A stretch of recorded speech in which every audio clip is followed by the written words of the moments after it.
చిత్తూరు జిల్లా కుప్పంలో ఘనంగా తెలుగుదేశం పార్టీ ఆవిర్భావ దినోత్సవ వేడుకలు. తెలుగుదేశం పార్టీ ఆదేశానుసారం పల్లె పట్టణంలో తెలుగుదేశం జెండా ఆవిష్కరిస్తున్నారు. ఈ తరుణంలో మున్సిపాలిటీ 8వ వార్డు పరమసముద్రంలో తెలుగుదేశం పార్టీ ఆవిర్భావ దినోత్సవం జరుపుకున్నారు. ఈ సందర్భంగా ప్రతాప్ సింహ దళిత నాయకుడు మురుకేష్ మాట్లాడుతూ నందమూరి తారక రామారావు రాష్ట్రానికి చేసిన సేవలను గుర్తిస్తూ పార్టీ చేసిన అభివృద్ధులను తెలిపారు. ఈ కార్యక్రమంలో తెలుగుదేశం నాయకులు ఆర్వి చిన్నప్ప, రవి, మధు, తిమ్మరాజు, జగన్, అయ్యప్ప, మణికంఠ పాల్గొన్నారు.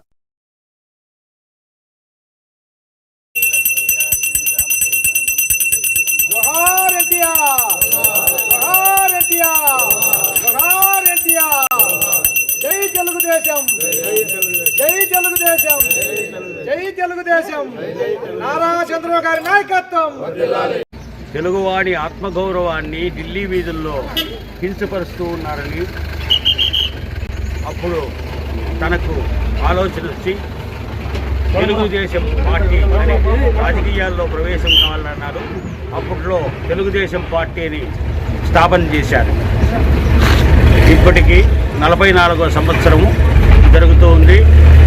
తెలుగుదేశం పార్టీ పెట్టిన రోజు నుండి ఈ రోజు వరకు దిగ్విజయంగా పార్టీ సభ్యత్వాలు, అదేవిధంగా ప్రజా సౌకర్యాలు, ఎన్నో విధాల సంస్కరణలన్నీ తెచ్చి రాజకీయ మార్పులు తెచ్చినటువంటి మహానుభావుడు స్వర్గీయ ఎన్టీ రామారావు గారు.